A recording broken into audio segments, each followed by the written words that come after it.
Two names there, ONL, that's the office. Hyperbody is the research group in Delft.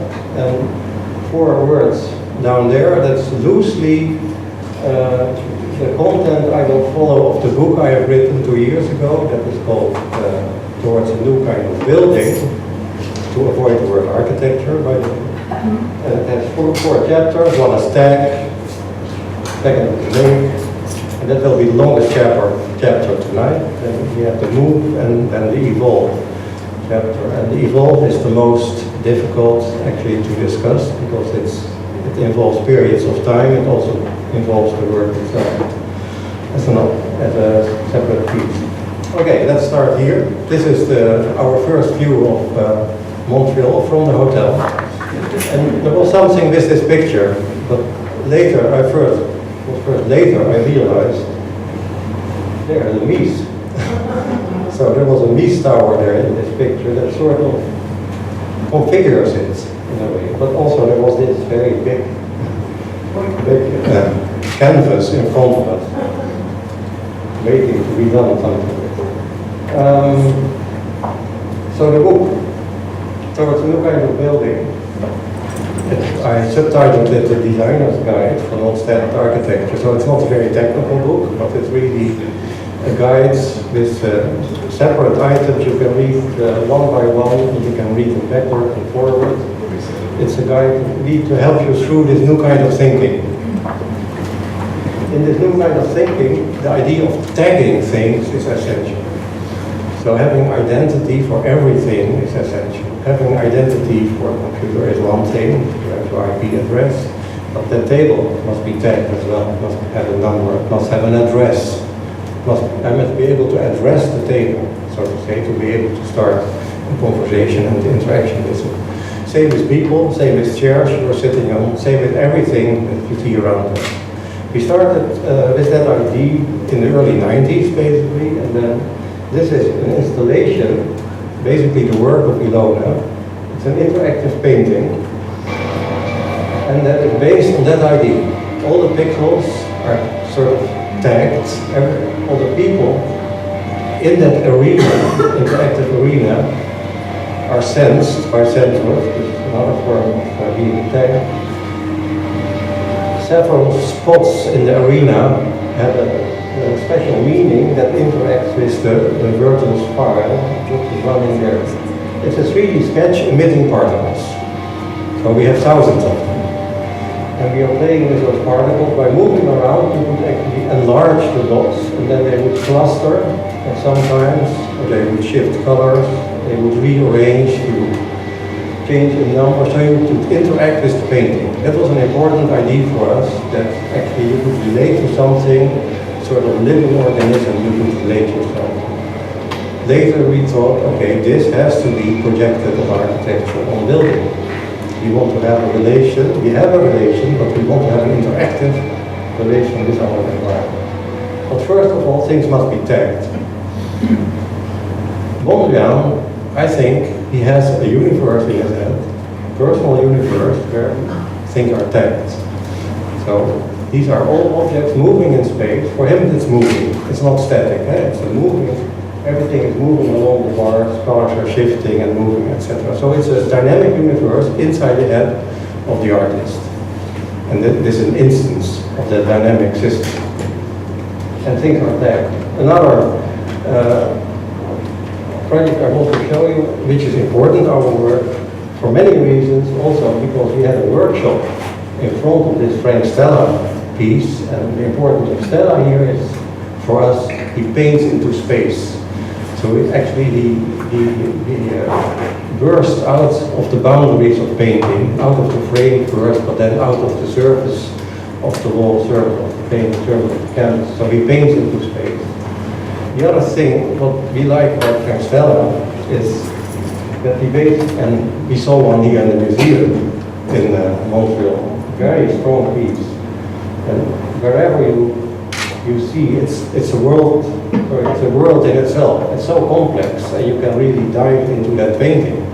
So it's a three-dimensional aspect of painting that is really relevant here. The other thing he was saying is, what you see is what you get. It's very American. But this is it. I mean, this is it. I mean, there are no narratives, no stories. You don't have to know anything. This is it. You experience what you see. And that's the strength of it. So it comes along strong, or it doesn't come to you. Okay.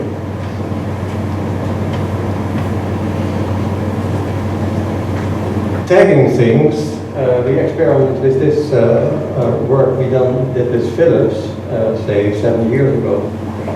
Lights on the move, these were tiles that have brains inside the tiles, magnetic connection from tile to tile. You could take away one tile, rearrange it somewhere else, and then it would communicate its information with its neighboring tile. Which means that this tagged component, which could be the table, here is the light tile, has a brain of its own. It processes information. So it retrieves information, processes information, gives information, and that is read by another of those tiles, and it reorganizes along that sort of information it's getting. So these things become more and more evident how it should work. So companies like Philips, they understand it. So they want in the home system of the lighting system, they're step by step embedding this sort of knowledge in lamps, light fixtures, in the ambience lighting. So it will be embedded in architecture. So that's also why it's important to have installation of devices like lighting becoming part of architecture. Not as an installation, but in the larger environment. This is a 3D browser we actually did for our work, browsing through our works by moving, it doesn't move now, by moving all these dots, and you could navigate and interact with those dots. So we're talking about universes. So it's a universe of all our work, it's a universe, this is the universe, but the filaments are actually shown here between the nodes. You have the personal universe of someone. You are the center of the universe, and like every human being is a local center of the universe, as I see it. And everyone else is too. And if it's somewhere billions of kilometers from here, it's also the center of the universe, because there is no specific center. So everything is the center. This is essential, I think, for interactive architecture. There is no center. It's a network. And the local position is the center from where you're in the network. You're not looking at the network, you're in the network. You're in the game, so to say, in the process. That's the state of mind we are slowly, step by step, delivering ourselves into. That's where we go. The internet, you're in or on the internet. The book, the chapters of the book, all the subject of the book, and I can, well, this is the personal brain software, you probably know that. If I click on any of those, it becomes the center. If I click on any of the others, it becomes the center of that universe. Well, more relevant again, and more clarifying for you, hopefully, the swarm of birds. Every bird is the center of that flock. But he doesn't know. He only knows the immediate neighbor. So that's how they communicate. They only measure distance between immediate neighbor, they measure velocity, they measure direction, etc. And that's how they operate. And together they form this swarm. More interesting, and now we come much closer to actually our practice, the notion of power lines. So we were in lunch, we were talking about power lines. Well, here the birds are sitting on a power line. And actually what happens here is still the swarm. It's still the same swarm of birds, but this swarm now is informed by this line. And the line sort of attracts these birds to sit static for a while, but still they keep distance, etc. Exactly similar to how you keep distance from one another, and you are also flocking. So this is a swarm as well, with different rules. So we all follow rules, simple rules, and don't touch your neighbor, and just have a certain distance, etc. These are certain rules that actually governing everything. So I think architecture and building is nothing else than a complexity of all these rules working and interacting together. It applies to beams, it applies to tables, it applies to humans, it applies to activities, so it applies to soft and hard things as well. Here we have applied that swarm principle to a prototype for a new building block that's fully parametric, but also uses that idea of interacting swarms. Like this is member of a different swarm than this. This is closed form, this is a window form, and we have others that have the climatic generation swarm, and they are interacting and completely free to move in any project. They can have a different position. And at the same time, we have the power line. We have an information sent to this swarm. So that's how we see it. So we have this inner system that has its own logic, its own structure, but we have these external forces informing that system as well. Complete project, more of those, more of those. This was done with students. This is an urban project we are doing right now. These are called, in Dutch, they're called pleisterplaatsen. You know that word? Well, if I translate it literally, it's plaster places. But basically, it means places where you, from the highway, where you can have a rest, as these rest spaces. We call them boundaries. How do you call them? Boundaries. Yeah. But on the highway you call them different. It's basically these are all tagged. So we are still in the tag section. So the bird is tagged, the tiles are tagged, the band aids are tagged. They all have a number. So each gas station has a number. But what we want to do with this project is actually to bridge. That's about it. Yeah. To bridge, actually to connect this part of the highway, because a highway is this separator. It separates them. We want to reconnect. So this is the project we are working on. But it follows the same structure. You have a form, you identify, and you connect. So let's go to the main section, which is the longest section, and it starts with the work of Ilona, intuitive computer sketches. So we found out in the mid-80s, this is interesting, because the computer has the speed that your brain does not have. It's much faster. So how do we work with the computer? We have to find a way to work with the computer with a device that is faster than we are. So I can imagine some points in space, and that is the analog way, but I cannot imagine thousands of points. So we need computation for that. But we also we don't want to lose ourselves. So we did sort of find a way, how can we have intuition and logic combined? These were translated in pieces of art. They had names like wireframe, move 1, move 2, etc. And we then were step by step thinking, okay, if we would work together, how would that work? If we would have an artist and an architect working together, what is necessary for that? What sort of conditions do we need to meet to do that? So we were thinking, okay, we were living in the Atelier de Theo van Doesburg in that year, in Meudon, in Paris. Very nice year. And there we decided, okay, let's do it. And let's find a way to deal with that. There were two conditions, like we have to work on the same scale. So art should not be something small in relation to architecture, but something big.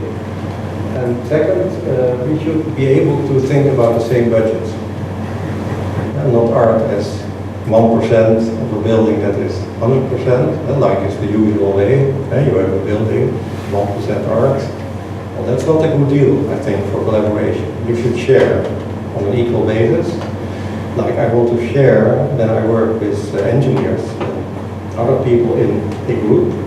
I want to share on an equal basis. You have your input, the other has his input. So it must be fair in a way, I think.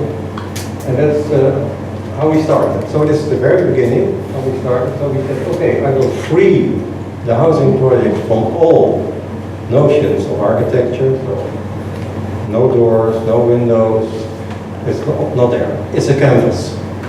So basically, in 1990, we said, this is our first housing project. We want the building to be a canvas.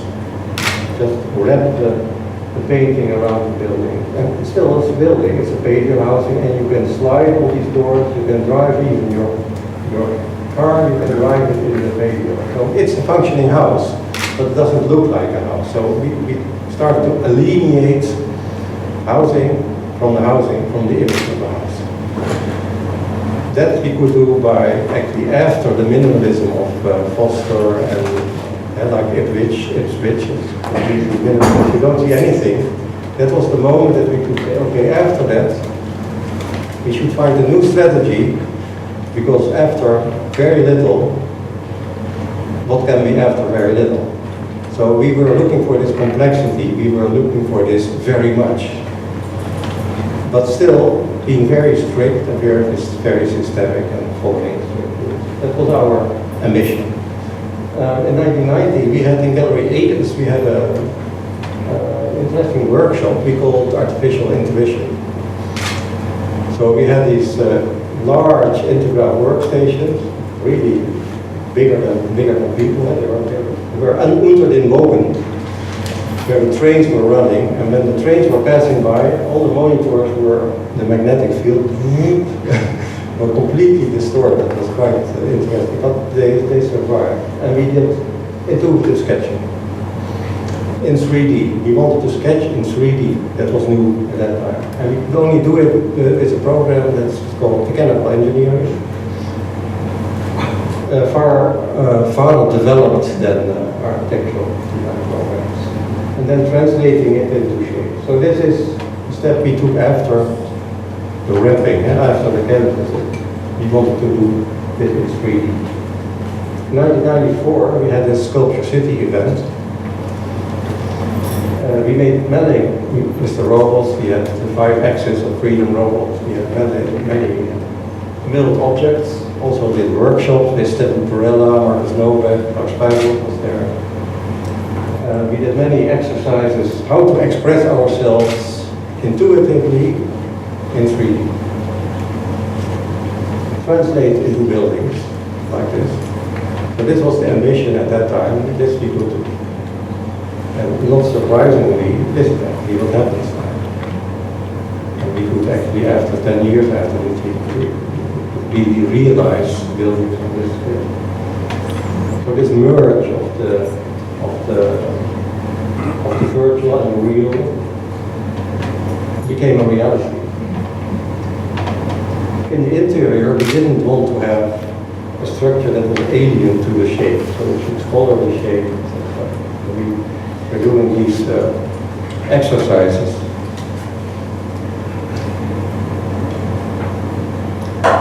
The first commissions we got was through art councils.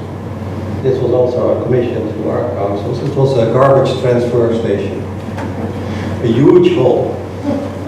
And this is also the first that we started to conceive these sculptural buildings as bodies.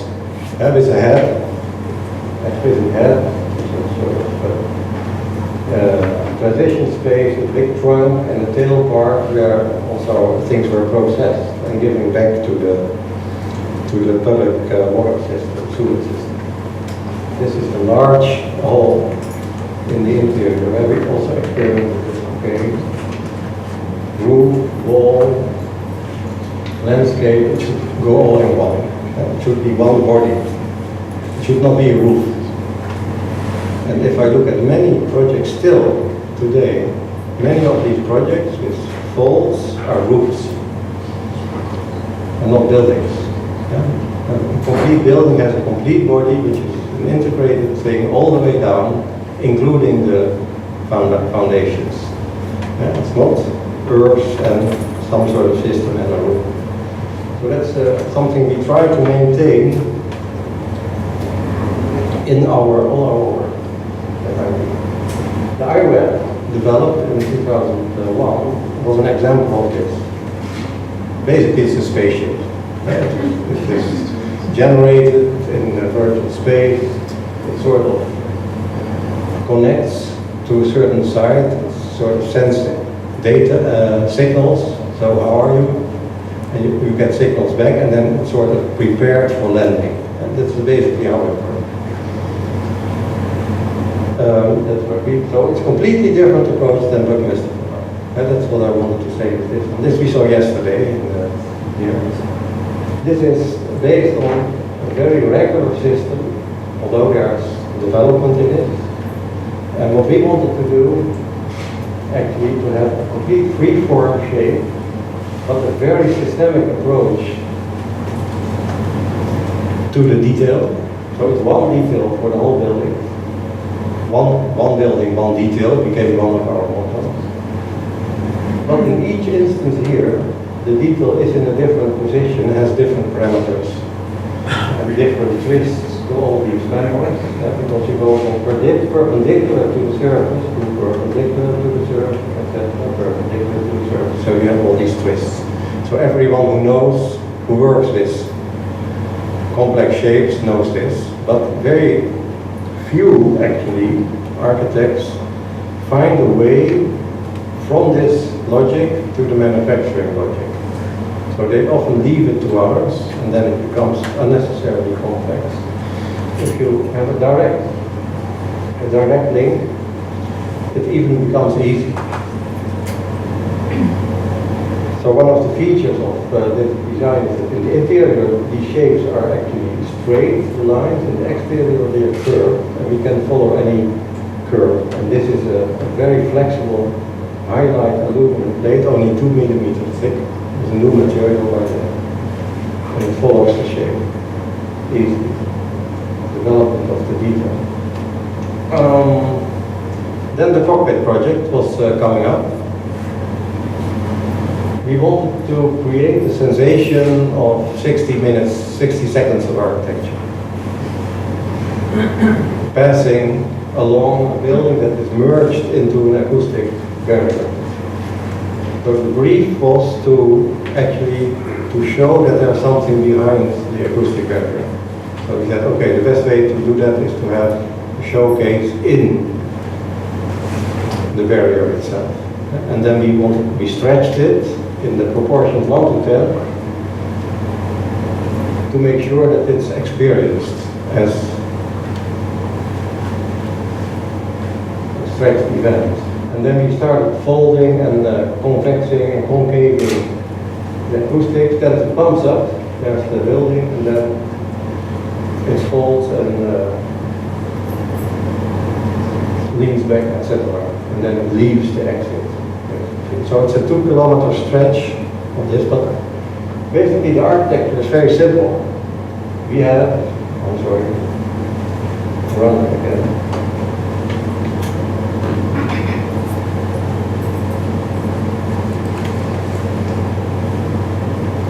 Does it work? No, I sort of stopped the animation if I point at it. Okay. I have one line here, elastic line. I have a fold line here. I have one here. I have one here, one here, one here. I have 6 of those. And basically, these 6 lines in space, these are the definition of the project. There's no more to it than that. It's only 6 lines. Then we had to find out how to communicate this to the manufacturing of it. So this is where we invented to work with the script, and we did it before in the one pavilion, by the way, but now it's for the whole project. We were writing scripts actually to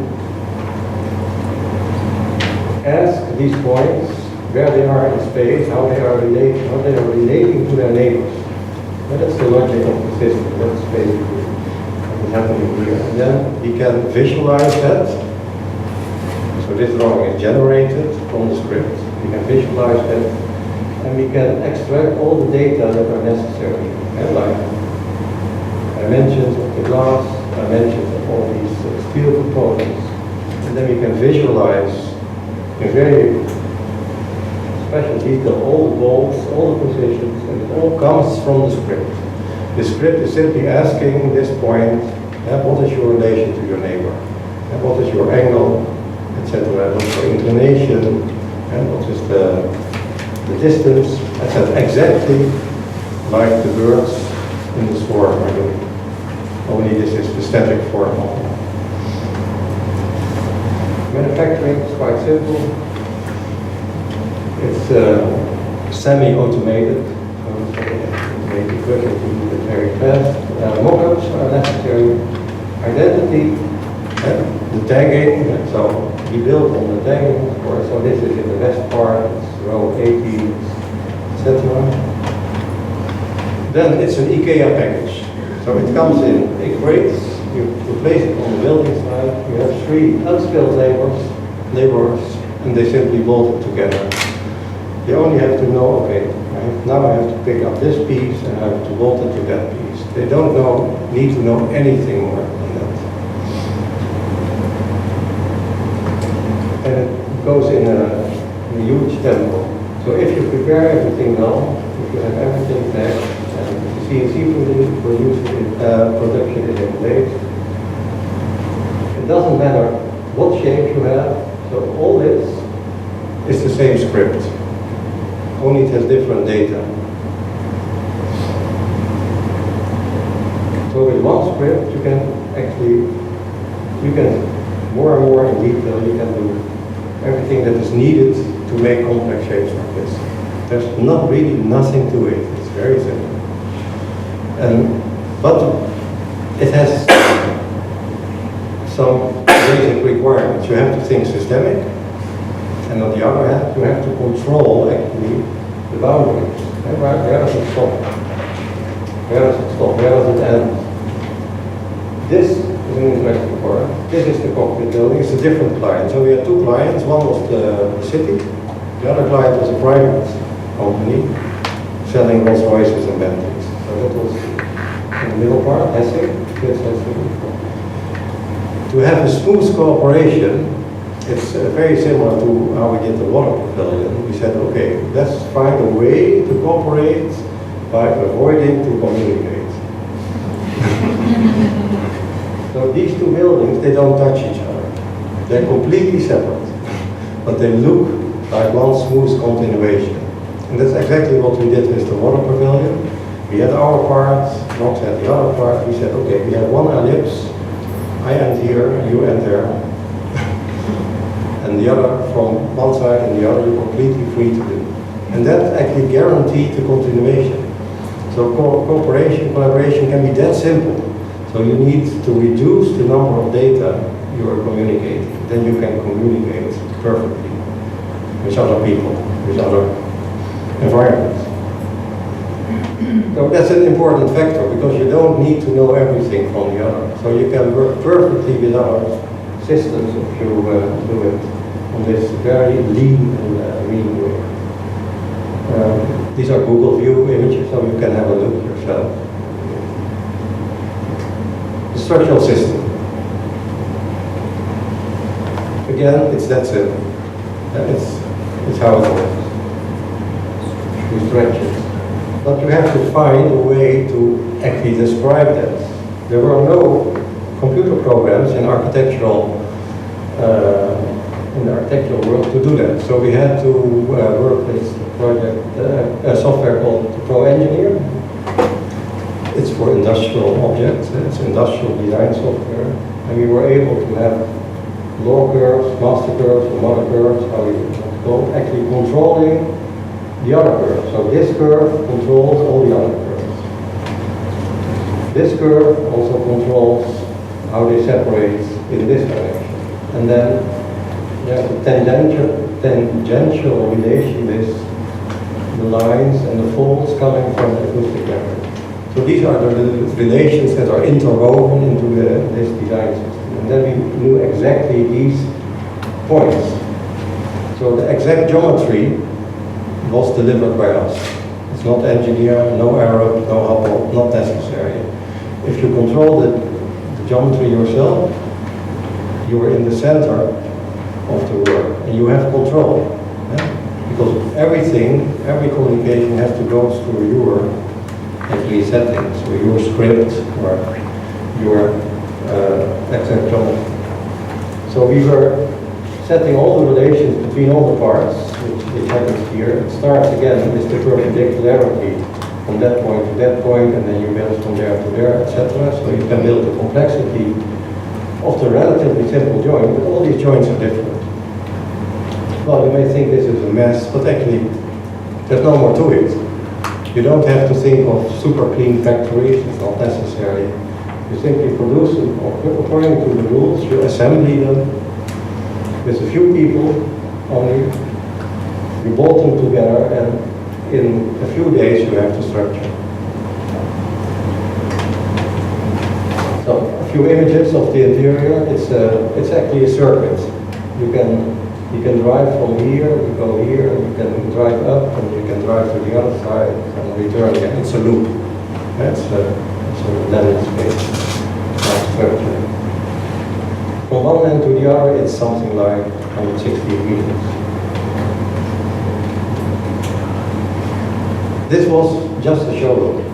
I mean, there's nothing special to it. He came from a shed, and he wanted to have a new shed, basically. Also, the budget was very simple. So you have to realize that this building is built in a strict budget of 750 euros per meter, which is in Canadian dollars, I don't know, 900. Very strict budget. But if you have the procedure right, it's not necessary to spend more.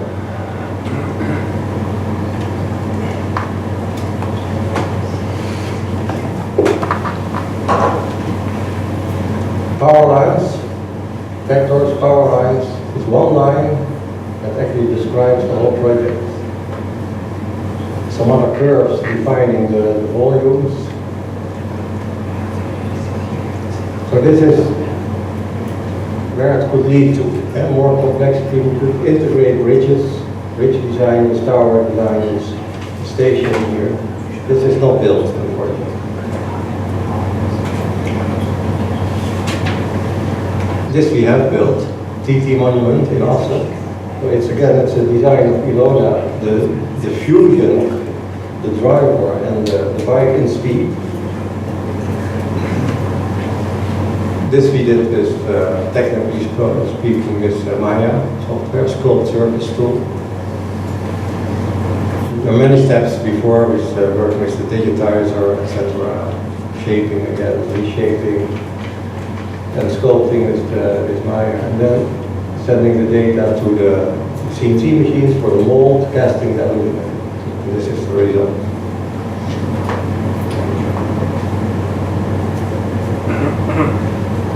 It's in the middle of the town. It's actually the center meeting place for the TT races, the yearly races, and all the drivers, all the coureurs, they come there to meet. More extreme example, you have this 3D sketch, now you can translate it into architecture. This direct link from sketch, from intuition to architecture, is an important feature of our work. Also applied for social housing here in Amsterdam, which is quite a robust area. And we used shipbuilders, technology, and pure aluminum to clad the housing. The houses in themselves were the same, they're all similar, but actually by embossing this sketch in the complete housing project, some sort of, I think 64 houses, I think we had. It becomes unique. So the house becomes a unique thing. One house is different from the other house. So that idea keeps spinning around in our minds. How can we deal with difference? How can we deal with a bandwidth of possibilities instead of series of the same?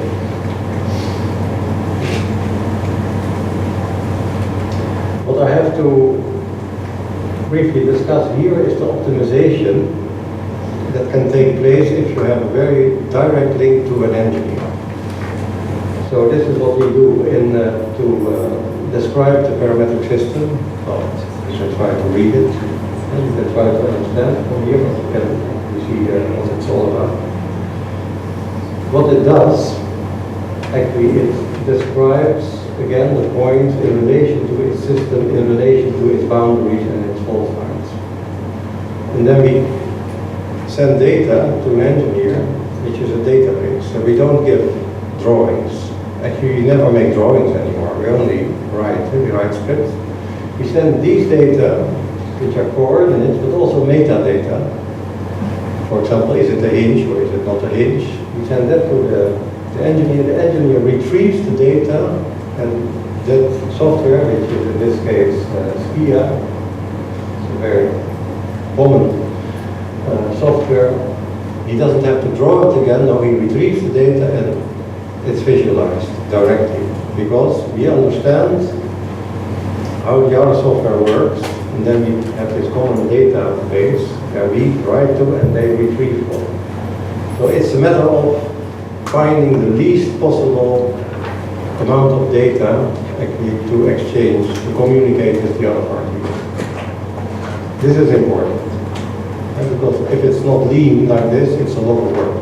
Only if you do it like this, it works, and we can optimize and we can save thousands of kilos still, because we have these iterations in the process.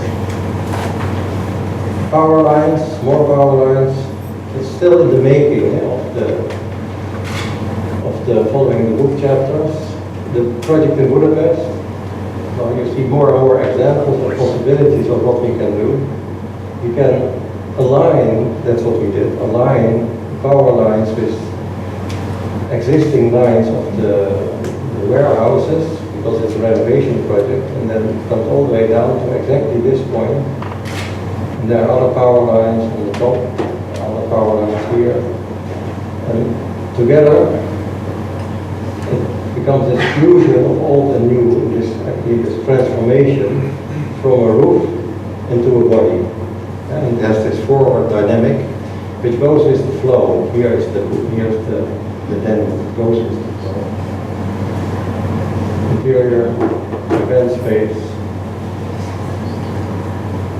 Okay, from Budapest to Abu Dhabi, we applied same system, same logic to the structural system of the tower, which is actually the boundary of the floor, connection to the diagram system, connection to the facade component. It's all parametric. Each of those nodes in the tower is different. There's no repetition, but they all follow the same logic. This is recurrence in our world. Made in large components, facade made in those components, actually two triangles together in one component. And each of those windows, well, you don't notice it, but each of those windows is different. Because I have a fault line here, I have a curve here, and we extrapolate between those lines. And, well, you know, parametric systems, they all are unique. Well, we can address this, and we did the engineering for this tower. And it comes out quite nicely and very much within budget. I have to say that. I have to stress that again, because this is really important. It's a commercial project, you can see it here. Office for rent. So it's not a shack that has too much money to spend. No, it's a commercial project done by a British company for an owner of a steel factory in Abu Dhabi. What I want to discuss later, but that's I promised Phyllis to have an image of Seagram building in the presentation. It comes later, so wait a minute. And then I will discuss this part, the corner. Because that's a typical Miesian problem, it's the corner problem. And we have a different approach to that. And I think that's important to show from that period of time, which is based on mass production, and now we are mass customization, what is the real difference there?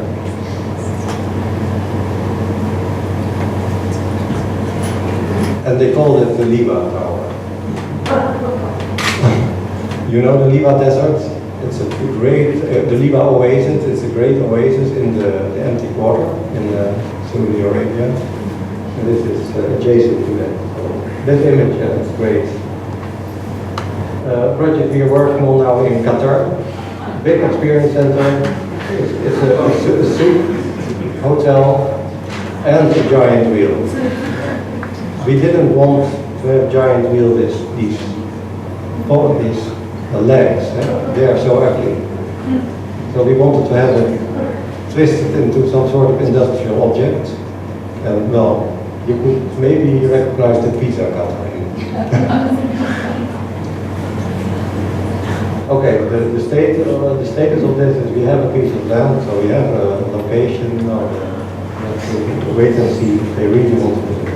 Okay, let's go to the move part, which is all nicely described in this book. You might have seen this book, published last year. But like this, it has all the papers, all the experiments I described in this book. Well, we talked about this ellipse here, but let's go inside our part of the building. Here we have the power lines. We didn't call them power lines by then, but it's exactly what happens. These lines were actually drawn in space from here to there, and so there was a drive. One of the basic things, what you can see in all our projects, they have a body, and this body has this sort of symmetry, but it's not exactly symmetrical. So it has this basic symmetry, but it has these local asymmetries. And all these bodies have a direction. They are vectorial. They have a drive in a certain direction. And stepping into such a body, you don't step in front. There's no front door, but there's only a side entrance. Like you step into your car. The car has a drive, wants to go somewhere. It has this vision of being able to go somewhere, and you step into that movement. You step into that, so the building has that vision, sort of, that you can go somewhere. Well, that's basically how we look at building bodies. Here, this was in 1997. No, it's not the number of the slide. We are more than halfway, by the way, so if you can endure a little bit. Here we started to have these lines and have these points, and then have the scripting done on the points. That's where we started actually in 1997. So we only described the relation of this point to this point to that point, etc. in a database, and then communicated with the steel manufacturer. And this steel manufacturer was really surprising us, because he said, this machine I have already 15 years. So we were thinking we were very much ahead of our time, state of the art, 1997, but actually in the early 80s, he already had the machine. We could have done it in the early 80s. That's something to think of. And so basically, you could say architects are a little bit lazy in catching up with new technology. How many practicing architects do we have here? Not many, actually. Well, a few, okay. Well, we include Phyllis. So we have at least 5,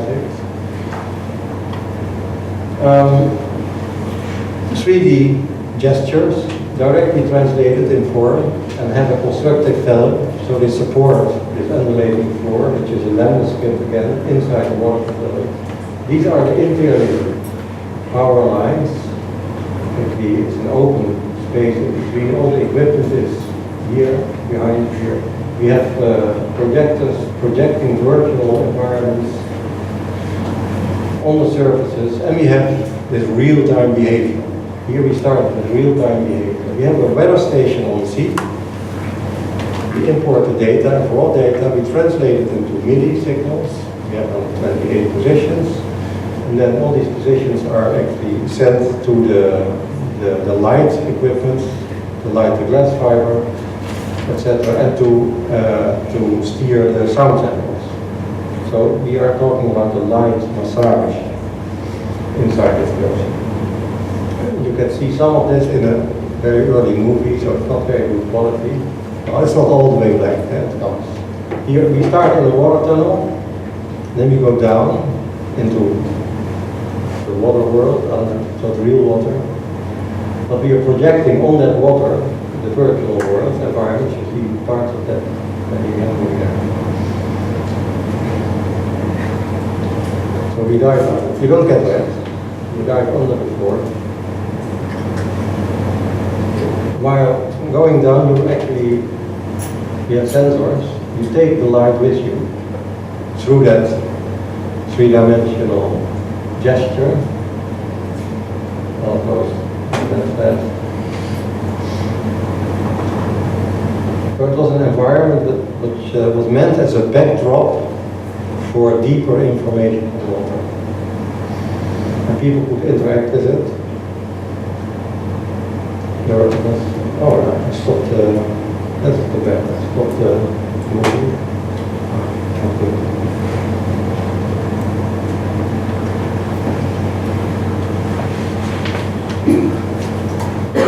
Okay. It takes too long, I think, if I want to go back to that one. Yeah, okay. Well,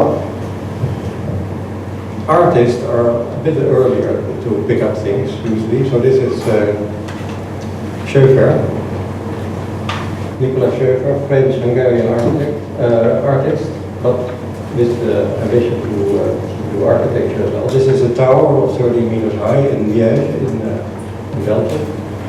And it actually has computing. It has a computer, it receives data, and it sends out data. It has movements, all these things move.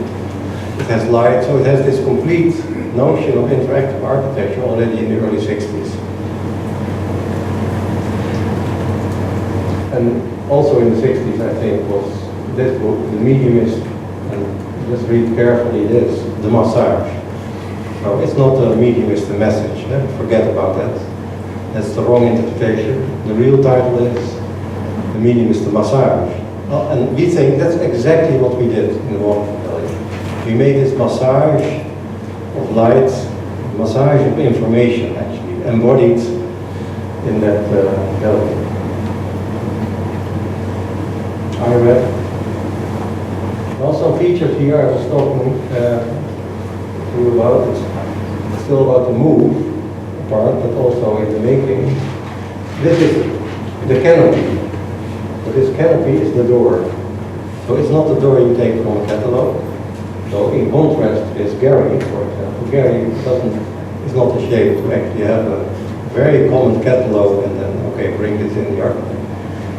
Well, there's a question, is this non-standard architecture? No, not at all. There's nothing to do with it. Because it's completely built up from standard components, some angles, it's cut off, and only few portions of a building of Gary are really using the CNC technology and beyond. But the majority of the whole setting of the building, the layout of all the spaces is very traditional and very deep. So in contrast with a car. In contrast with a car that has this drive, that has this way of detailing of the door, which is very similar to the door we did for Ivan. The door is actually a specification of the detail.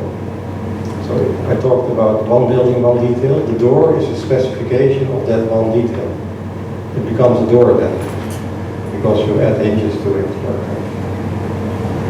Similar to this door.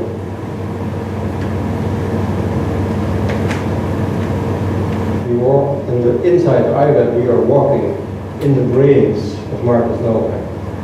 So it's quite interesting, long distance communication. So he actually navigated through his brain, and we were able to participate in the navigation. And we did that in our IBET. And here you see the force of fire and the force of destruction. You may have noticed that our faculty has burned. And now we are a new faculty. This was untouched, but we couldn't work with it anymore, and we had to build a new laboratory in the new building,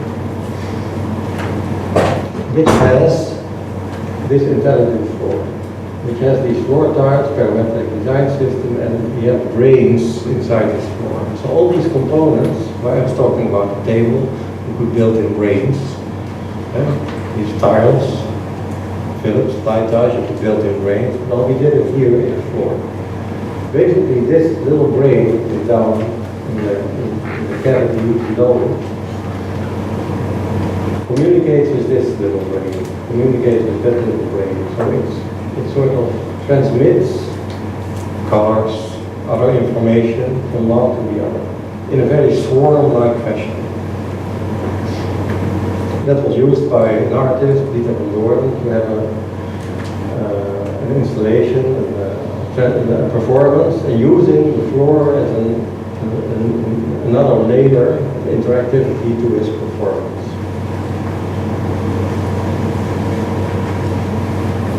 So we were talking about the NSA muscle, which will be probably on show in the exhibition, in the archaeology of the digital. After that non-standard architecture show in 2003 and 2004, we donated the muscles to our students. So here we have the muscles. And you see some are thicker than others. These are smaller, but it's the same muscle. But you just pump air into it, and when you pump air into it, it becomes shorter. Alright. Keep messing up with these movies, then I do the pointer. I have to really read that pointer. Okay, probably that one doesn't function. Well, inside we have sensors, and the sensors respond to their movements, and then certain muscles start to contract and others start to relax. You have this massage again. So it's this muscle body. Well, something right. So if you go back to the brains which are down there, and these brains, well, that's how the muscle works. They're only blue wires, and go to each individual muscle, and they actually pump air in it with high pressure.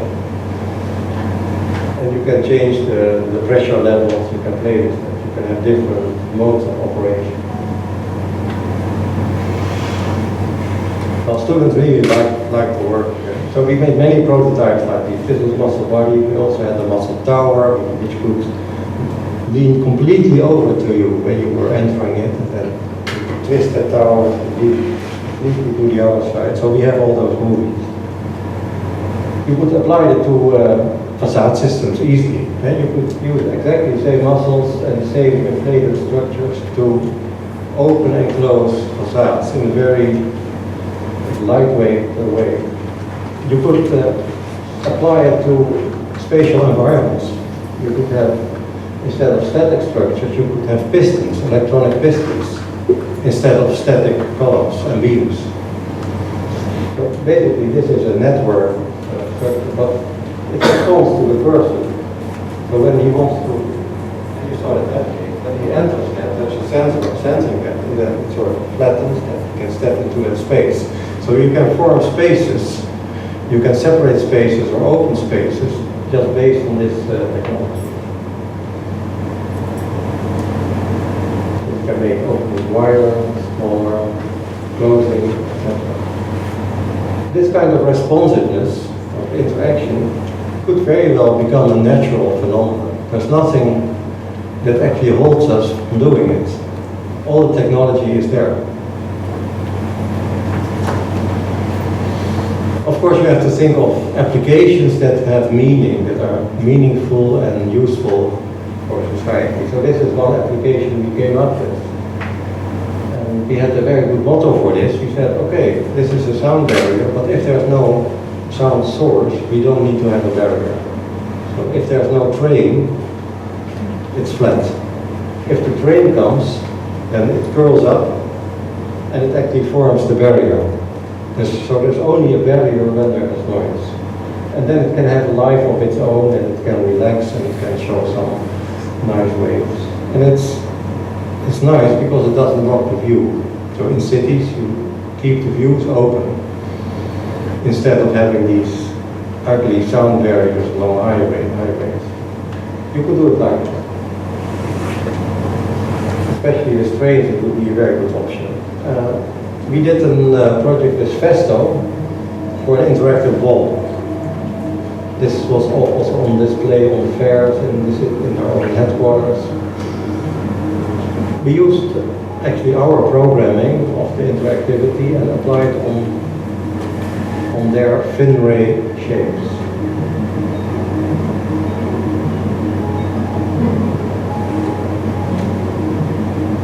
So we could have them move very elegantly and responding to people passing by. And of course, the way they respond, the way they interact is a big word always. The way they work with you is your decision. And it's, of course, you can decide for yourself how they respond. So it's a design issue. So the shape is a design issue, but also the behavior is a design issue. So it naturally enlarges actually our function as a spatial designer. There's more work to do, but there's something that happens, and that's also mentioned after Stan that you see what you see happening, that architects trying to reduce themselves to installations that are small and actually completely separate from architecture. And our ambition would rather be, okay, let's project this on everything. And by tagging the components first, that you can address them, then having the brains, the small brains, these are small Arduino boards to start with, but they can be much smaller later.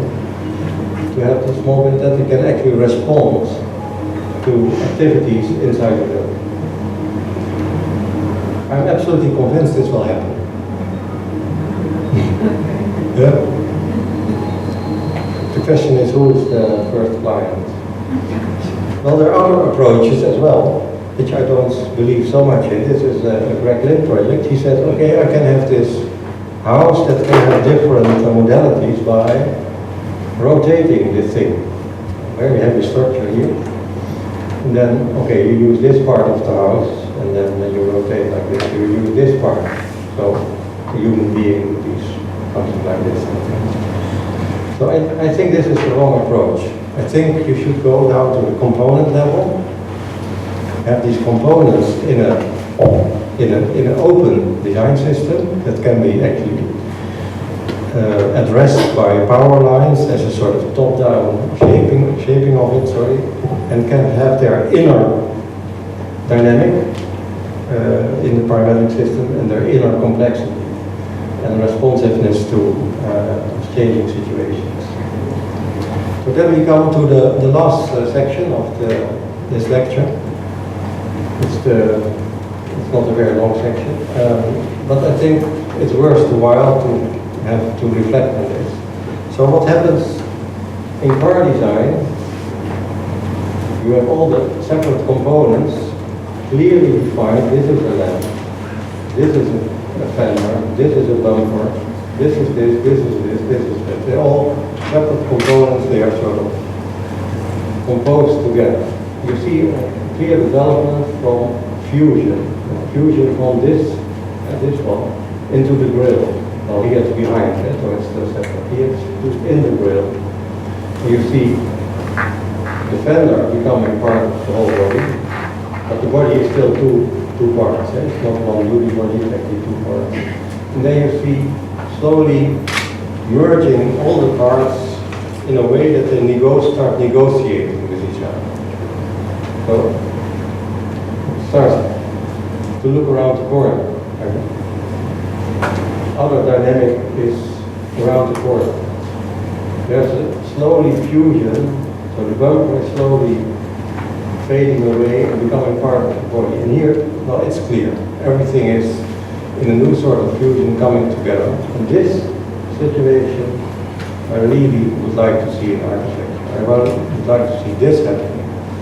So it's no longer from the catalog that you can buy the headlamp, and like you can buy the front door of Gary from the catalog. It's no longer that, no. It's an integral part of a whole system, which has its inner logic and its inner negotiations between all the parts. So you see all the dynamic of the lines, how much more lively it is, and that it goes all the way from the front to the back. BMW, same development. That's how we translated it to a building. We have this actually as an eye, as a window in a big volume be adopting a showroom. Well, one of my favorite cars when I was a little boy, and this was really great. This was top of the bill. I couldn't like these shapes more than this. That is sort of driving credit card, you could say. But it was clearly a side view, it was clearly a front view, it was clearly a top view. If you now look at the Continental of today, which is a Bentley, you see it's not just a side view, no, it goes all the way, from side to front, it goes all the way, from here to here. So it's a continuity in the shape. So this kind of dynamic in making bodies, buildings as bodies, I really want to see happening. At the same time, you see cross-fertilization. So let's have a look at backlines now. This one, you think it's very special for Jaguar. It goes from here and then it wants to go that direction. So it's not the back, no, it goes from the back to the side, all the way to the front. That's the dynamic. But then you see another brand, Lancia Delta, did that some years before. It was another designer, another company. So this is interesting, this kind of cross-fertilization. So it's not in one brand, it's not within one architect, no, it's actually how you infect each other in doing this. But then looking back again, much cheaper car, the Suzuki Swift, did already that. Go from here to here. And even, oh, that was not before, it was a better example, actually. I think it's a Nissan, yeah, it's a Nissan Z, had this great, well, what you call it, the power line, it's very similar to that. So the shaping of cars and the shaping of the fault lines, actually deciding where to have the reflection, which is like this, and where to have the reflection like this, and how to actually align certain completely different components to each other, and how to make them into a whole. That technology we have used on the acoustic barrier, we have used on the cockpit, we did use it in the IOB. Actually, we do it in all our projects. This is how we look at architecture. So it's not a narrative like that. No, we have some tools and some products almost, and here also a V-shape, you see a new development that becomes separate, but it's not exactly a hybrid. But this is on our designs, you see this kind of shaping that becomes possible and even necessary for architecture that follows similar principles as the design of cardboard, but not at all trying to copy that, by the way. There's no way we want to try to copy nature or we want to copy product design. But it resembles certain things that have power. That we have some building up here, it narrows here, etc. You see that here too. Ferrari seats, it sort of embraces you, but it also has the hinges, it has the flexibility of it. So you see similar developments that, there we go. Well, he has the seat, but it's very natural seat for, but that's the Seagull building. So we wanted to talk about corner detail. So this is the perfect example for me of the era of mass production. And there are not many better examples than this, but of course we did more of those. For example, here in Montreal, you can have a look at the corner detail. So because it's mass produced, all these are the same, and then since you have a corner here, you have to do something here that's different. So, well, you can see that in the details. You have to add another detail here. So basically what we are saying in our Abu Dhabi tower, we can have one building, one detail. So we can have this detail on the corner, which is parametric version of the same detail is here, which is here, which is here, which is here. All these points in the design process are free to move. It's a bandwidth. It's not absolute, it's more relative, it's a bandwidth possibilities. And then the interesting thing is that this detail is actually similar to this one.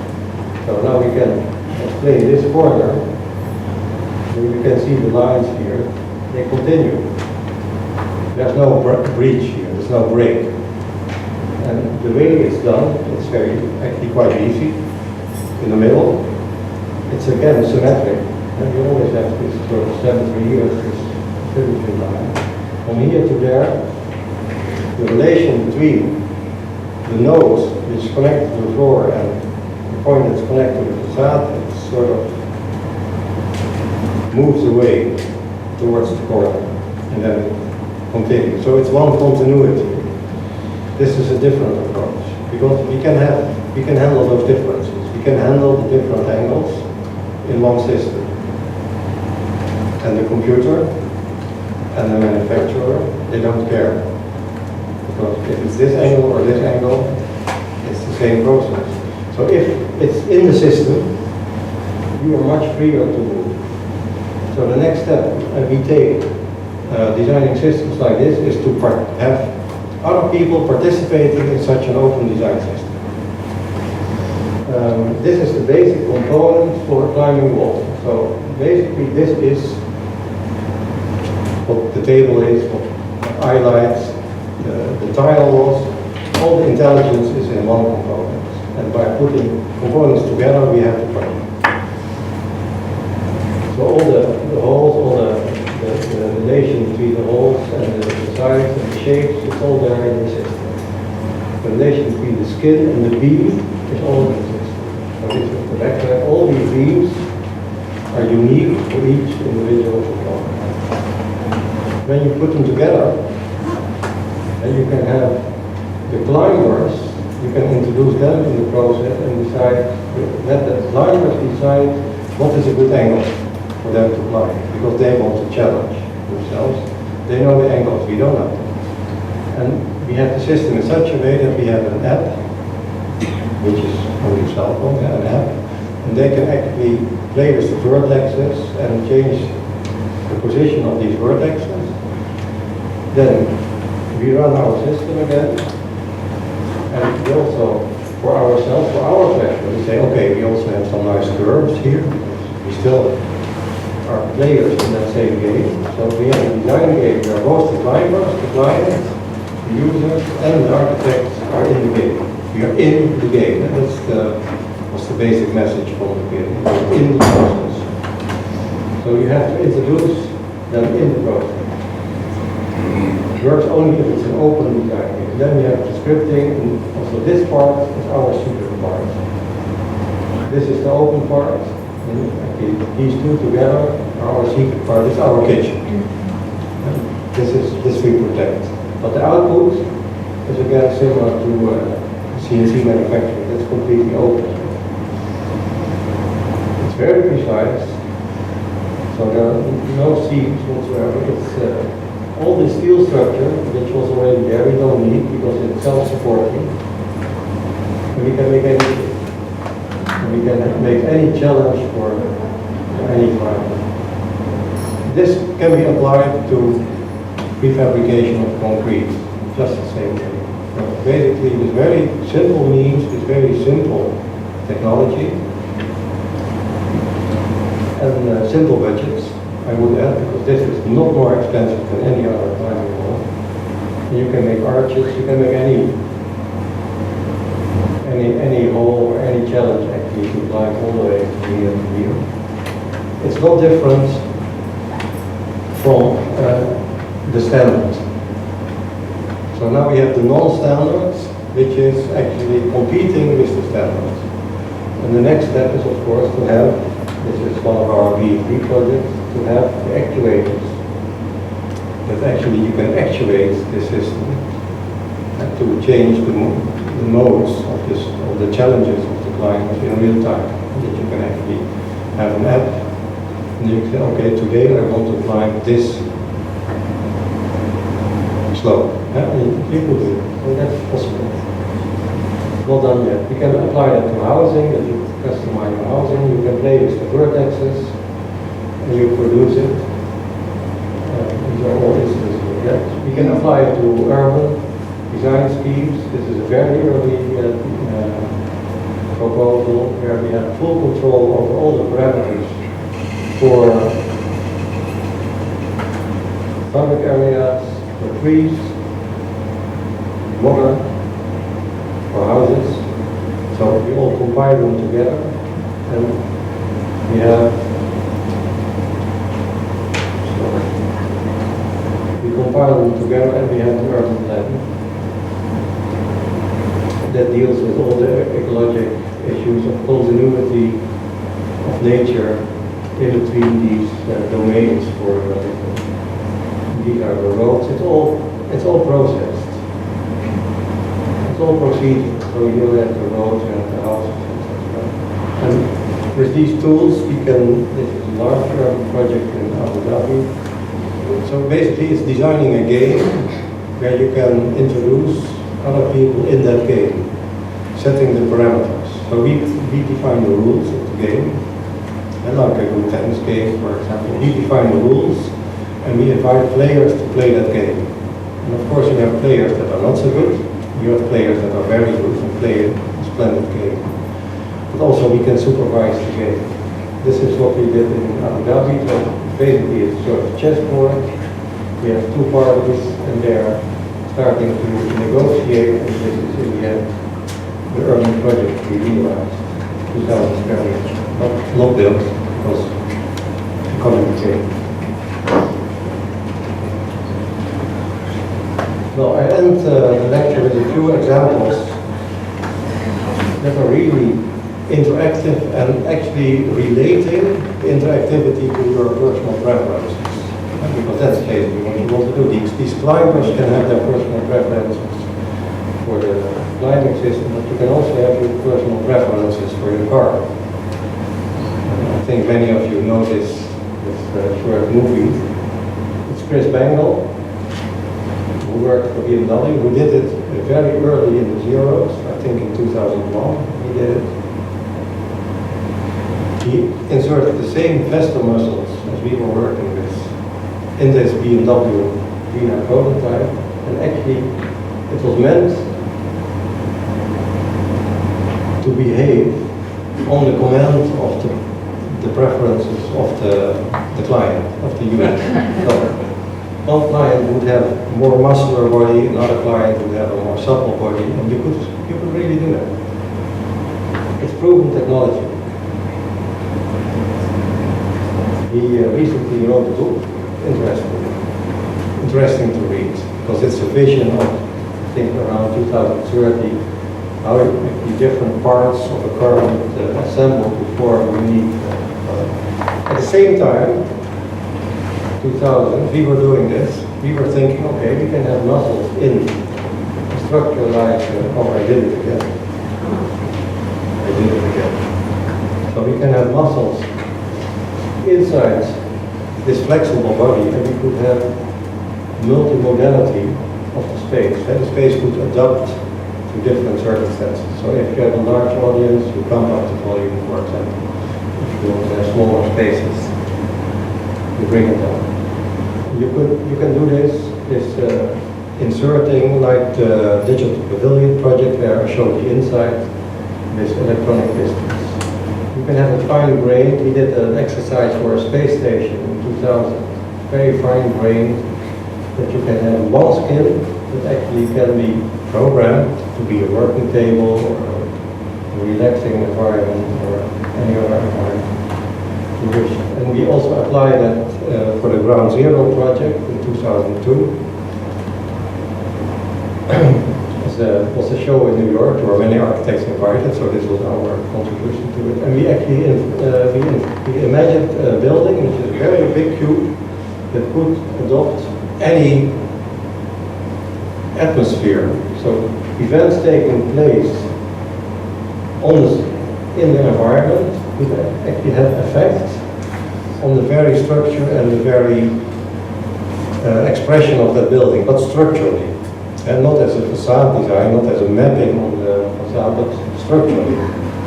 And you can celebrate my birthday, 4th of July. And if you are interested, I would actually like to have collect emails from you. We have a new scientific journal, Next Generation Building, and actually open for, we didn't really send out the call for paper yet, but we are open for entries for the second issue, so if you are interested, maybe you can collect email addresses, then I can add you to the mailing list. So it's all about this. It's all about tagging, making, moving, evolving a new kind of building. Thank you.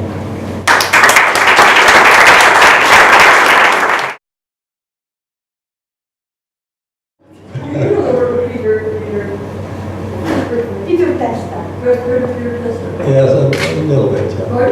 Not too much. Yeah. Both of you are doing. Well, I don't know him personally. Yeah, but it's real interesting. Yeah. What you're working on in a very different way.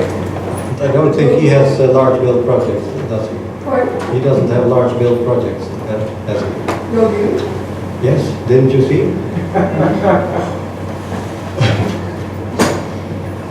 Which ones?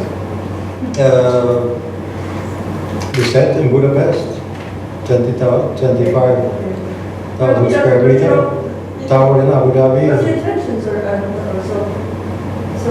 Yeah, but it's a bit mixed, it's a bit confusing, I understand it. On one hand, I talk about, okay, this is architecture, this is structures we can make, following the principles of mass customization. And then at the other hand, I talk about interactivity, which is another layer to it, and which is not necessarily connected to mass customization, not necessarily.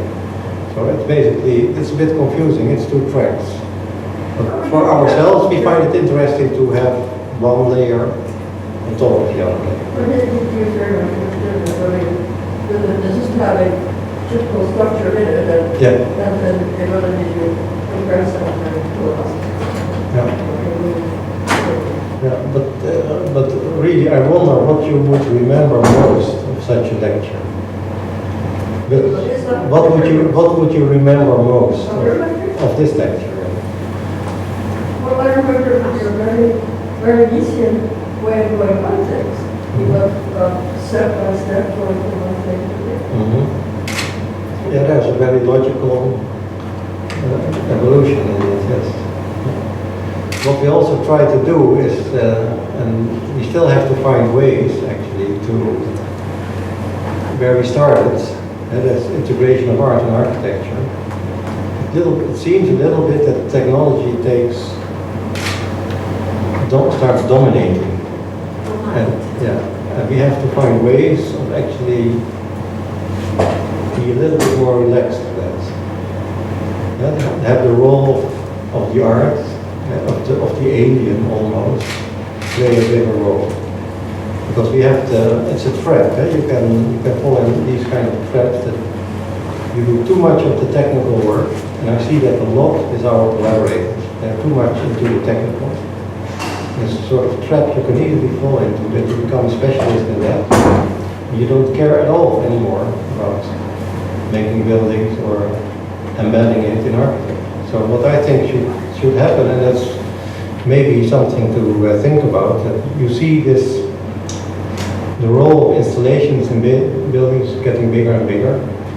So it used to be 10% of the budget at 20, now it's 30, 40%, and in the laboratory it's 100%.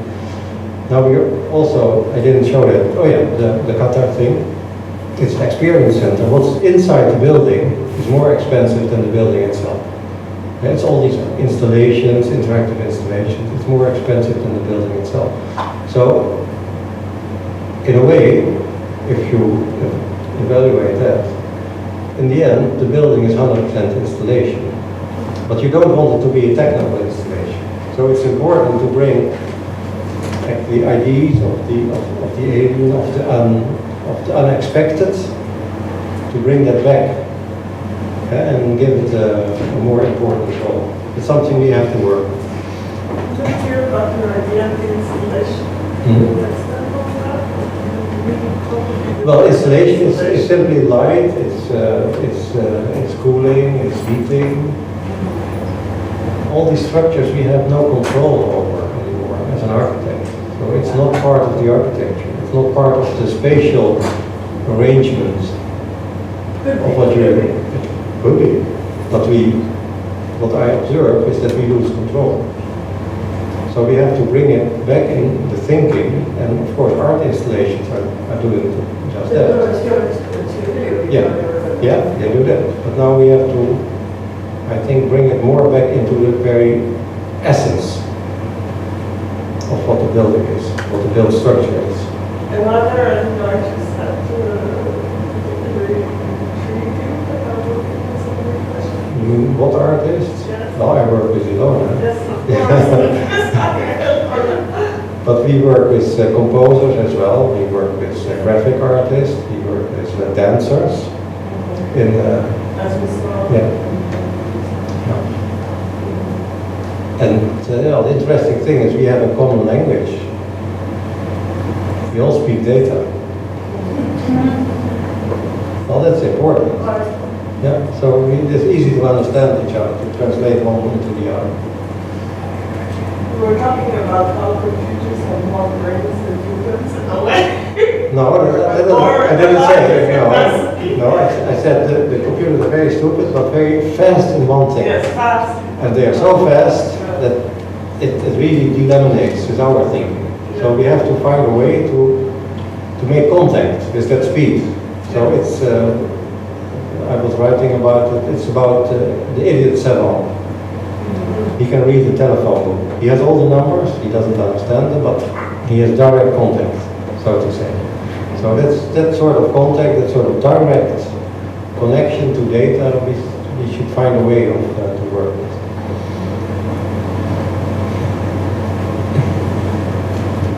You all speak data, but you also all speak structure. Yeah. And in a sense, when you saw your spacing project, we could clearly see a very clear and neat structure based on a pentagon. It's a base. Yeah. I think it's an ecosystem basically. Basically, it's similar to weapons and color structures. Only we tweak with the frequency and we twist it and we do different things with it. So yeah, the thing that I would like to ask is, if you deny any kind of connection of this kind of structure with Pakistan Fuller or any kind of descendant, which is your archaeology? What is the question? Which is the archaeology of your work? Oh, archaeology? Yeah. The president. Influences. Well, I think I mentioned several aspects. I think what we want to do is to design, for each building, we design a system. So for that building it was different than for all the other buildings. So it's a very systemic approach, but we want to have it as an open design system that is subject to forces. And these forces, well, I labeled them as power lines, but forces can also be internal forces between the nodes, how they actually behave in relation to each other. And then your point is, so if I have this structural system like the eco-heating, how does it relate to either one of those? How does it relate to, is that an external force or is that a... Yeah, exactly. Yeah. I understand. So we have, well, different, I think it's, in a way, when I think of it, the water pavilion is still this old idea of you have these sequence of sections combined together, so it's linear. Then in the iWeb it's not linear, but it's spherical, basically, because it equals even, but there's always this systemic thing which is in between one and the other. That's true. In the cockpit,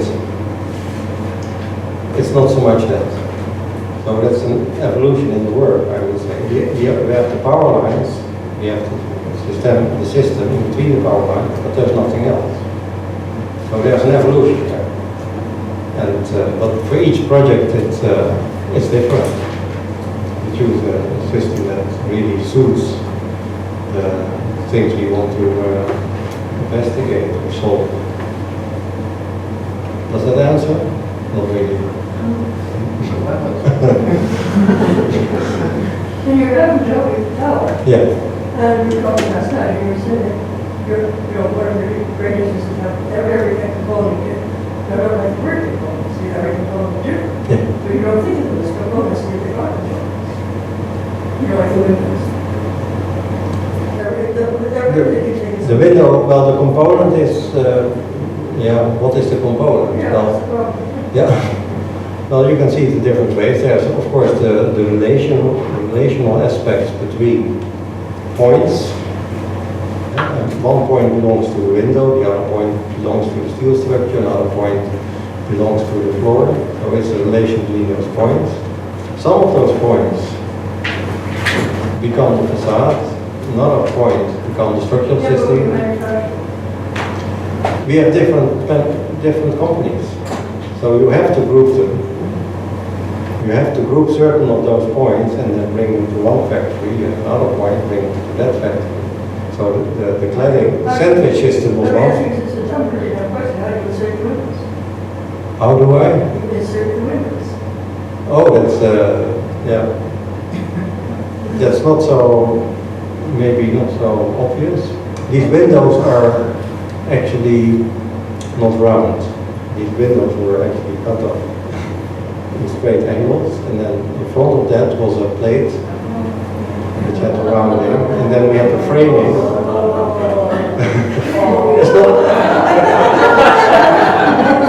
It's not cheating. It's not cheating. It's being practical.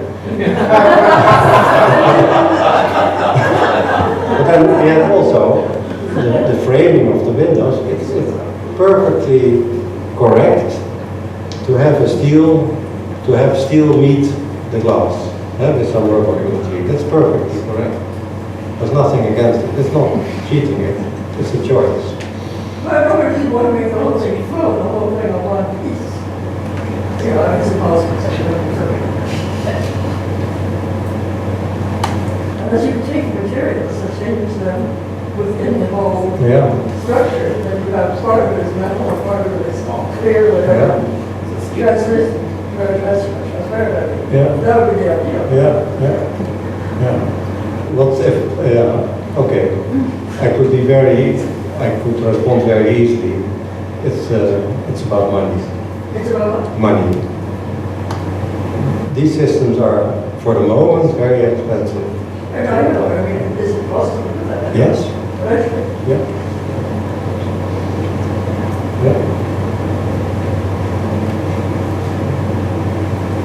You said it before, well, in your writings, that you consider, well, between reality and virtual reality, that you consider the virtual being more concrete sometimes than reality.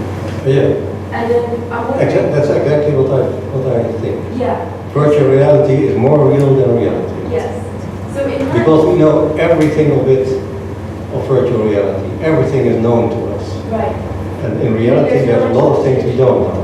yeah. So I'm wondering, because you never use the word augmented, like No, just no. augmented No, reality, and I'm not wondering really. if that's a conscious decision on your and Laura's part, or whether it's, how you see even the kind of different skills that people work at, whether it be the muscle or whether it be the component or the building. How, because you use the word enlarge or enlargement, but you don't use the word augmented, either in terms of the virtual sense or in terms of the real sense. No, I usually don't use the word virtual either. But maybe I did. What I think is that what's called virtual, that it has to be completely immersed You mean in the computer or in anything, in an activity, or in a component, or in an urban arrangement. It has to be merged into that. It cannot be. I don't think it's not separate. It's one project. So I don't see it as two different things. But in the evolution of the design, it's different because it's not crystallized into materials. And it's still out there. And when you start, and that's also the exercises we did with 3D sketching, there's no gravity. I mean, that's an important factor, there's no gravity. So you should take advantage of that, that there's no gravity. You should not simulate gravity in the virtual environment. I mean, it doesn't make sense. So you should think without gravity, and then first when you start negotiating with having the spaceship landed, then you start simulating that. So what happens, what sort of forces would actually travel through such a structure. First then, it's not very extraordinary. So it's when you really merge that into physical environment, but then still both of them are present. It's not that it's two separate worlds. Well, it's not the way I see it, at least. So maybe that's why I don't use the word augmented a lot.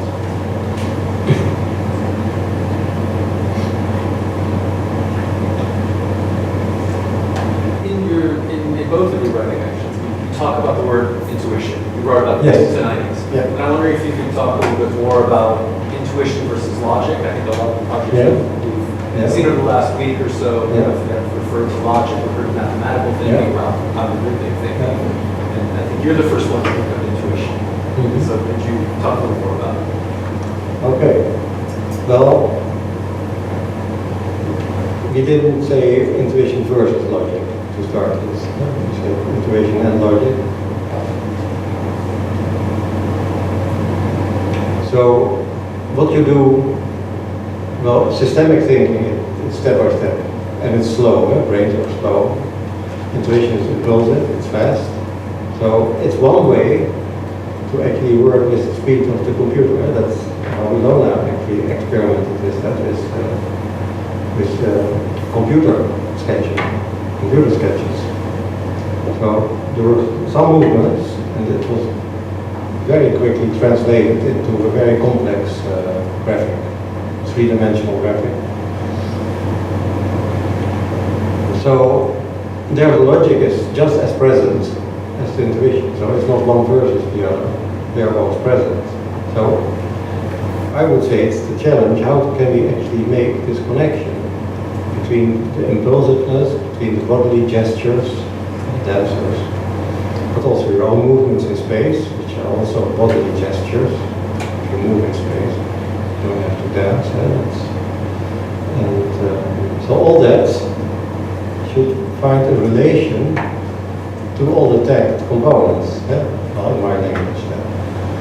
Or so not necessarily in static things, because that's actually more the other way around. The static environment tells you how to move. It's sort of framing your movements, framing your activities. So I would rather see this as a dialogue between these different speeds. And how to do it, I think. There's no recipe to be clear. So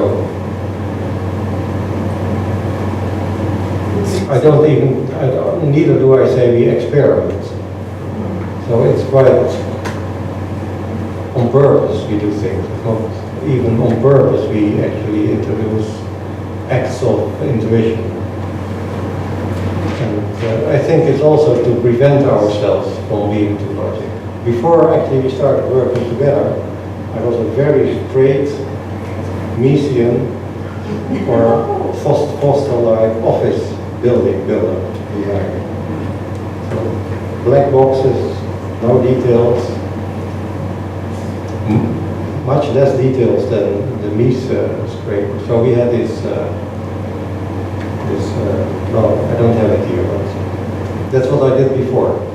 But I also saw there's no way out. I cannot go any step farther than that. Well, I can disappear completely, or I can actually have a new presence on the stage. That's how we actually started to work together. Let's find a new way of being present instead of disappear. And now actually with the installation parts coming up, I see again a form of disappearing from the scene. So I think you should go back on the scene and actually empower everything that surrounds you. Yeah? Infectuate, sort of infection on everything that surrounds you, and not as an object you're looking at. And I think the only way to do it is to have this relation between intuition and logic. So if you only rely on the logic, it'll be very boring. It seems like you're saying two things. That there's on the one hand the kind of intuition that goes with the designer, the kind of process of learning, interacting with these tools, interacting with the software. There's also a kind of intuition that you're encouraging on the part of the user. That your project seems to invite a kind of interaction, encourages the learning process on the part of the public.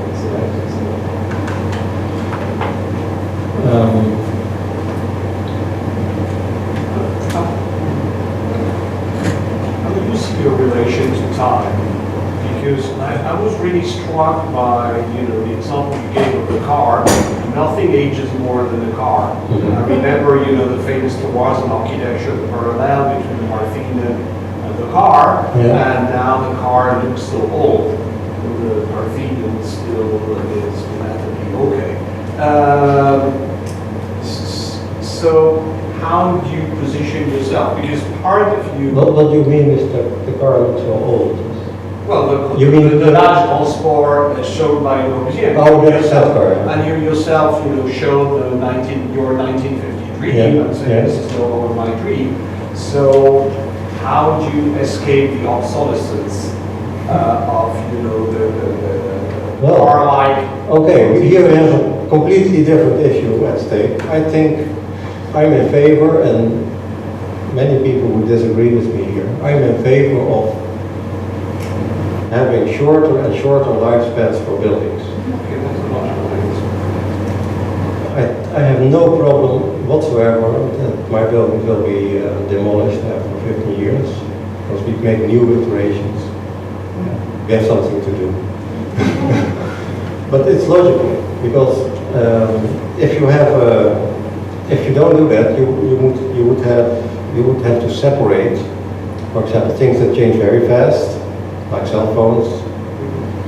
If you embed it in buildings, well, you have a problem, because they are old, very fast, they don't work anymore. You have the problem with the archaeology of the digital, it doesn't work anymore, all the old files.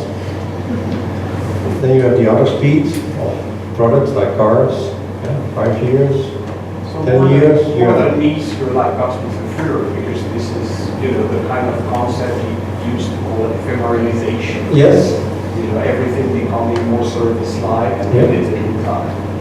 Yeah, therefore I believe also in this product approach, in this component approach, it's like a product. And that project has to improve all the time. So it needs a shorter lifespan to be able to improve it. Otherwise you have the separation between this and a static environment, like a building like this.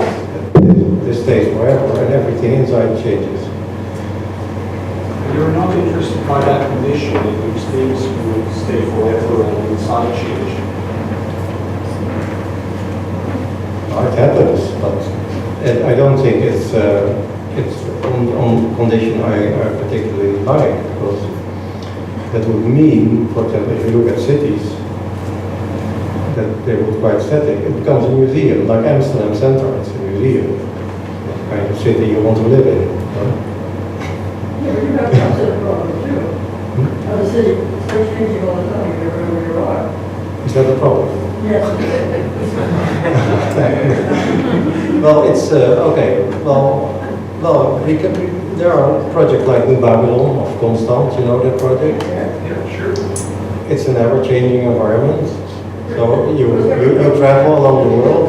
I fly from one airport to the other. I come back in Schiphol. It's changed. I don't have a problem with it, because you still know how to find your way. Because you don't look at the old landmarks, you have different ways of communication, how to find your way. I don't think that's a problem at all. So would you say that in terms of data, what you input as data, would you then input time as data? Yeah, In order you to could. then eventually, Actually, you could. in Yeah, order to then eventually make your building destroy itself. yeah, you could easily. Yeah, but in different cycles. You could, for example, water pavilion. Water. So water pavilion had 50-minute cycles, and then of course you had different cycles, and then also you have the life cycle. And yes, you could easily do that. I think you could plan that ahead. I mean, it's planned ahead for cars because they self-destruct. No, after 5 or 10 years, they are designed in that way. It's on purpose. They're on purpose designed not to last too long. And then how do you deal with the fact that the Budapest project is extending the life of an existing building? How do you embed the memory? Yeah. Well, these old buildings were actually completely resurrected. So in fact they are new. Yeah, that's cultural flavor. Well, it's the difference between preservation and restoration and like reanimation. Yeah.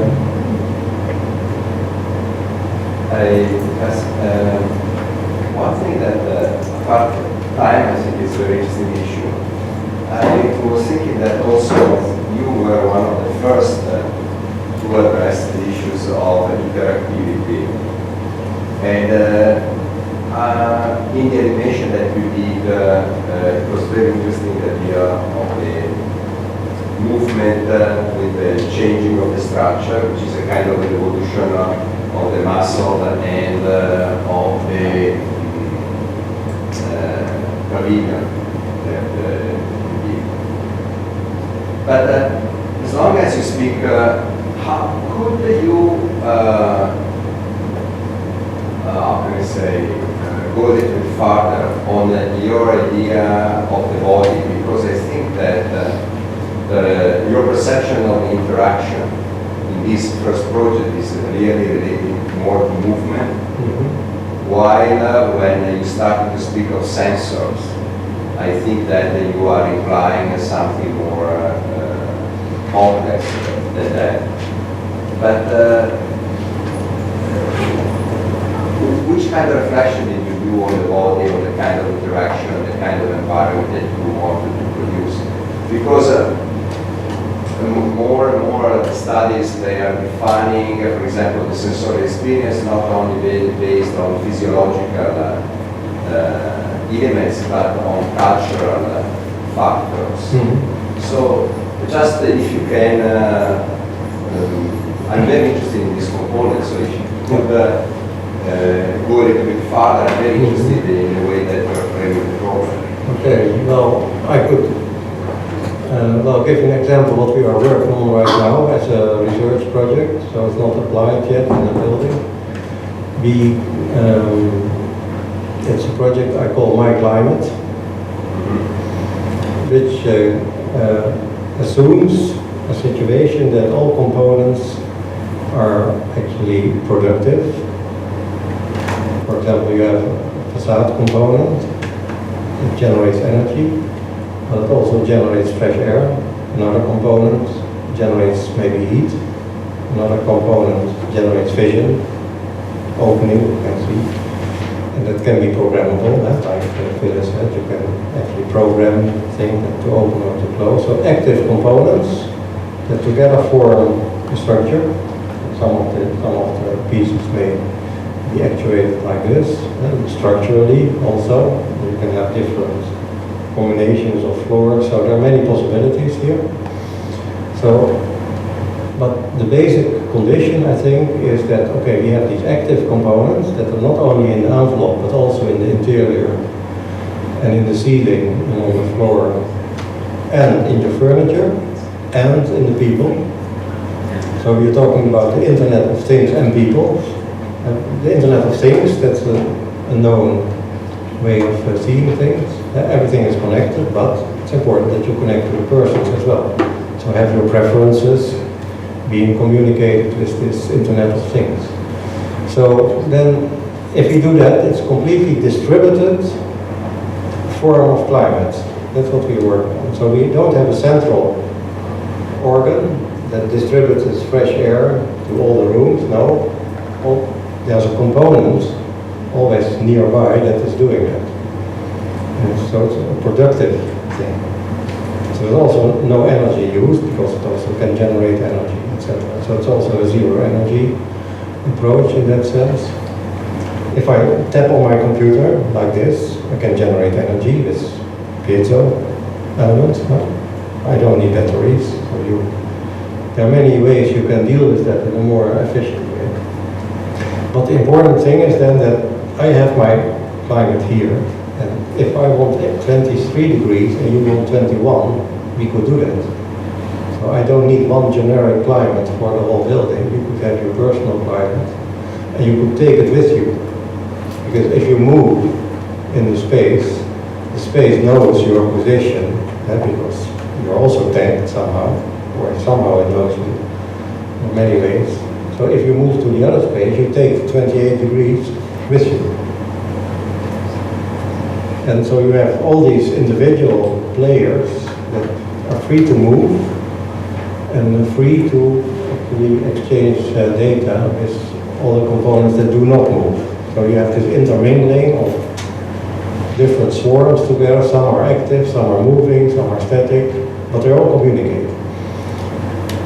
So basically that is the condition I'm thinking of bringing installation back in the very essence of architecture. Every piece is actually also an actor in a climatic system. That's how I ideally see it. So we have now a research proposal for this, and if it's granted, we can produce a real prototype.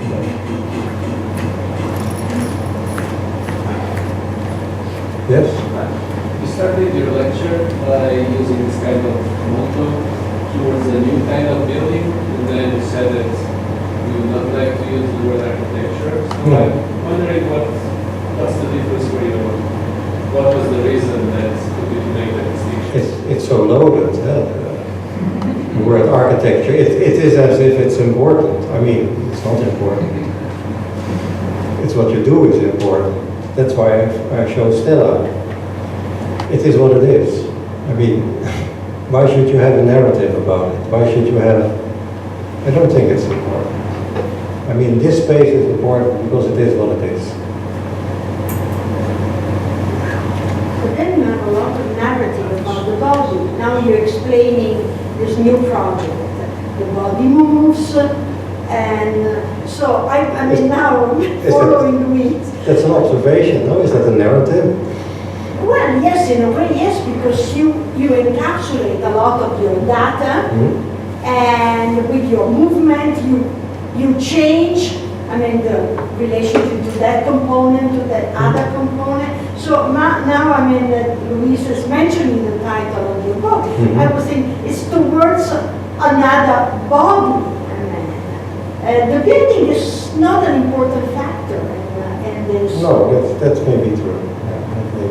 And this brings me to, I mean, at the beginning of the lecture you had your office, and then this research lab at TU Delft, hyperbole. Yeah. I mean, what is hyperbole? I mean, how do you articulate this also as a teaching experience in terms of education? How do you develop, I mean? Well, the word hyperbole is obvious now. You have hypertext, you have hypersurface, you have umbrella, you have hyperbole. Oh, that's interesting. Hypertext and hyperbole. Yeah. And then, I mean, with the students, how do you work?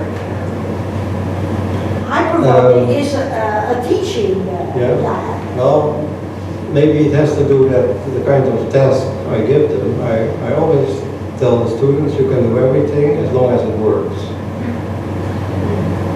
So it has to work. And then if it works, it is what it is. If you talk about it, I think you are in that realm of narrative. You tell stories. And something to work is dependent on the narrative. Otherwise, if I just put a glass on the chimney and say it works, then yes, it is what it is. It's glass on the chimney. You mean Yeah, and it works. It works. Yeah. So what's the problem? the problem is as soon as you teach, you actually introduce, some meta-narrative about their interesting things, interesting way to work, and not interesting way to work. Because I suppose if I come as one of your students, just put a glass on the mantelpiece and say, please give me a good grade, you're not going to be totally convinced. Because actually you have a meta-narrative about what is interesting in terms of things that work. So, which means that actually there is a ton of narrative in what you're doing. Well, okay. Well, I'm not used to use the word narrative, but basically what I do is I set an initial condition. Okay, That's good. Yeah. And that's a very conceptual thing to do. So one of the projects we did last semester with students is a multimodality apartment. So I said, okay, here you have 60 square meters, but over time it can be a toilet, 60 square meters. It can be your bathroom, 60 square meters. It can be your bedroom, 60 square meters. It can be your living room. It can be a place to party. But this is the initial condition. You have a 60 square meter multimodal apartment. And is that narrative? Yeah, it looks like a story. Yeah. No, I don't use that word. I call it initial condition. That's where you start. That's the force. Okay, you would start. Okay. I was just thinking about it's not just a comment. Your work looks very, in a certain way, pragmatic in the sense that you address certain issues, you try to find a solution to them, apart starting from a set of goals that are very clearly defined. But if I look a little bit at the perfect environment that you perfectly create around anybody, and buildings that could be the product, mass customized production of your perfect wish. So you project outside your body the environment that you want. You project the building as your desire. So in a certain way, it's a kind of the most utopian condition that you can imagine, in which all your desire and your wishes, they become real. And you can make real, living in a perfect present, because everything is changing all the time. So, I don't know where is going this comment, but I tried to envision this, and it looks to me a kind of the most, how can I say, utopian model that could become perhaps real, but something that everybody in the last 200 years has been writing about, and that could become real now in this kind of projection that you are making. I don't ask you an answer. No. I'm just trying to figure out this kind of work. Well, maybe play in some ways. What strikes me, you're taking a totally reverse stance from, I'm thinking of something like Fourier in the 19th century, loading architecture with memory, the idea that it's the writing of the centuries, etc. Taking a totally reverse attitude, which is in a way another grand narrative, which is the utopia of the present, the immediate, the ephemeral, very close, as I say, to what Mr. Fuller had in mind at the didactic time, which is quite a miracle with the same logic, which really strikes me. But by the end, it's actually a symmetric grand story from Fourier. It's actually a fabulous narrative. I can understand that students must be enthusiastic, but it's actually a story. Because Amsterdam is still an old city, and we don't live in the ephemeral, so actually you're also building a grand story. Do you think Buckminster Fuller was a little bit autistic? No, I'm not saying that. I'm saying that he had a great story to tell. And you changed the role so with a great story that never happened. Well, one comment I want to make on your remarks is what I try to avoid, at least, is to be anthropocentric.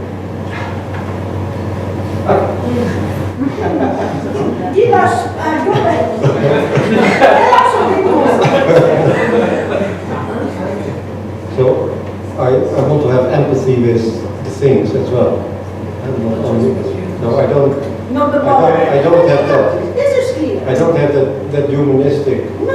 The body is not the only. anthropocentric approach. I want to have that democratized, and it's Internet of Things and people. So I much more think of a sort of balance between that. It's another form of relationship. And so therefore, I can say you are the center of the universe. But it's local and it's temporal. So it's not absolute, so in that sense, so not in that anthropocentric. So, Kas, there is always a resistance that is coming from the reality outside. With respect to the things outside, the thingness outside. It seems like the limit to that utopia is when those things are actually in conflict. When that empathy runs up against an object or a person with a different desire, and suddenly there's going to be that moment of negotiation. It's not a pseudoloom transformed into a building. There's actually going to be that moment of agonism where 2 or 3 or 4 But it's pieces always a constant present. Yeah, it's a very logical world. The only moment for me where I'm not perfectly logical was when you mentioned that Tesla had not built so much. That's the only inconsequence I could trace in the discourse. Otherwise, the rest is perfectly logical. Yes. Yeah, makes sense. No, one minute. You have to condemn a huge amount of land on both sides. You have to have this going on forever. You talk about money. Hugely expensive to do that. Plus, you have it going over a highway. So what the hell are you keeping the sound away from the highway? It's a bridge. It's a bridge. Well, It's a bridge. Well, why protect this house from the bridge? Well, it's protect. There are people living around that bridge. I see. If the train passes the bridge, it makes a horrible noise, so I want to block the noise. That's the logic. Well, of course, Rim did that in IIT. You did that? In Chicago. And OSU, structure, it's a structure, it's not. Oh, like that, yeah, of course, yeah. That's the yes. So it is an evolution of the Dutch bridge. Yeah. Does this sound dirty for you?